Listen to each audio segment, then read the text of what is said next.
All the important stories, of course, in the next hour, and there's no dispute about who is the top cat in the studio today. The television presenter and journalist Fiona Phillips, welcome to the programme. That's very kind of you, thank you. Absolutely. Take your place. Let's start with smoking, because last night MPs voted in favour of a ban on smoking in cars carrying children. It was an amendment put down by Labour MPs. On the government side were given a free vote on the issue. Downing Street says such a ban will come into force before the next election. Let's get a flavour of the debate that preceded that vote. The government's clear, and I think actually all members are clear, that children should not be exposed to the harm of second-hand smoke.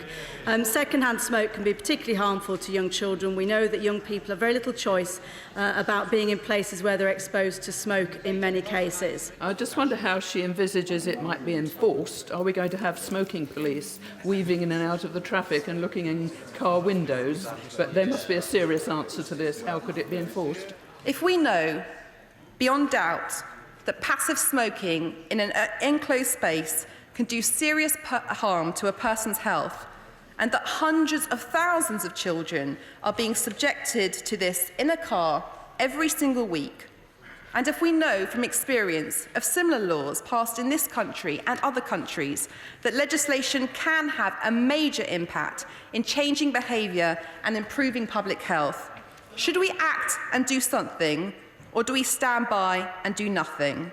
By that same token, would she concede, therefore, that we should criminalise pregnant women who smoke on the basis that their child is in an even more confined space than in a car? I have no quibble at all with the honourable lady opposite for Liverpool Wavertree. She represents the smug, patronising excesses of New Labour who think that the only reason they've come into Parliament is to ban everybody else from doing all the things that they don't happen to like themselves. What perturbs me are the Conservative ministers who appear to have not grasped the concept, even though they claim to be Conservatives, that you can disapprove of something without actually banning it. And this is just yet another in the long line of triumphs for the nanny state. But if the honourable member for Shipley had been present at the time, he would have argued very strongly against compulsory seatbelts in cars. Of course he would have done. Of course he would have done. Because when I was listening to him today, I heard the authentic voice of primitive Toryism. And on the note of primitive Toryism there, let's speak now to our political correspondent Ross Hawkins. Ross Hawkins, people were divided over this issue, weren't they, right up to ministerial and cabinet level? Oh, they certainly will. And here's the thing, Joe. This government is about to introduce a piece of legislation that it says will be there by the election.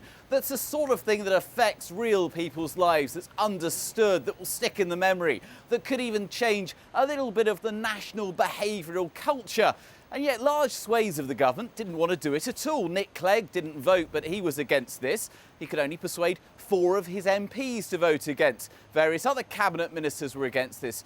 Theresa May, Chris Grathing, pretty important Conservatives. And yet, something that they oppose, something that was suggested and proposed by Labour in the House of Lords and the House of Commons, is now set to become law. Now, if you have any complicated questions, like, for example, what would the penalties be? How would it work? How would it function in practice? You may as well keep them to yourself for now, because the Department of Health, frankly, don't know. There'll have to be a consultation. They'll have to work out how this is actually going to happen. They're not pretending they have all the answers now. But it is an intriguing development that Labour have managed to get this particular change in, and it has left, as I think you heard there, some Conservatives wondering, in the face of that free vote, why on earth the Conservative front bench didn't come out against an idea like that, and why some of their very senior colleagues seem quite enthusiastic. Ross Hawkins there outside the Houses of Parliament. Thank you very much. Fiona Phillips, do you support the idea in principle?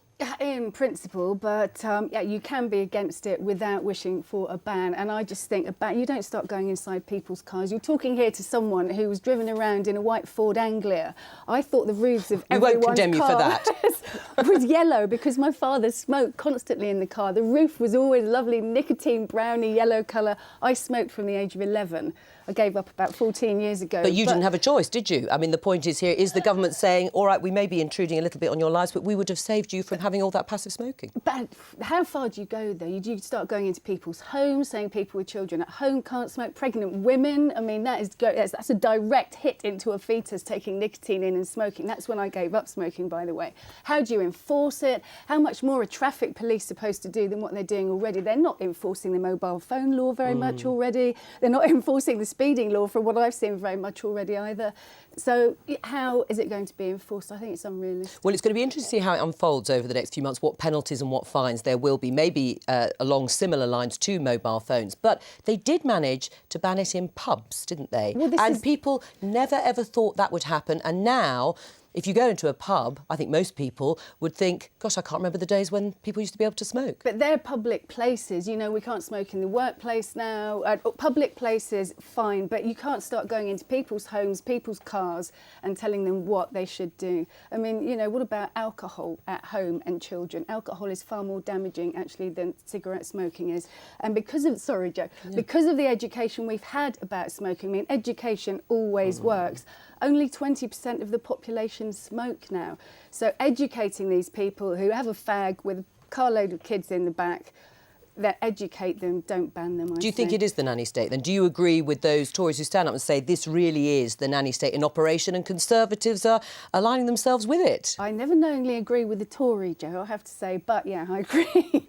Yeah, you can't start going into people's personal spaces and say, oi, you, don't smoke. But they did, though, as David Winnick said, in terms of seatbelts, didn't they? And now it has become part of everybody's day-to-day life. You put your seatbelt on. I remember the advert. They've changed attitudes, haven't they? And that was in the personal space of someone's car. But that's car. a direct lifesaver, and that's for everyone in the car. That just makes sense for the whole population, but only 20% of the population smoke in their own space. So what do you think will happen? Do you think it'll actually work then, this enforcing at all? I don't see how it can be enforced. And you mentioned the seatbelt law there, and obviously it's very, very important, and we all do it now, but how often is that enforced? No. I mean, how often are people fined? Well, let's leave it there. It's time for our daily quiz. And the question for today is, which of these roles has Fiona, our guest, not been offered? A, chairmanship of the Environment Agency, B, Labour candidate for the Eastleigh by-election, or C, Labour peer under Gordon Brown. At the end of the show, Fiona, I hope and I'm sure, will give us the correct answer.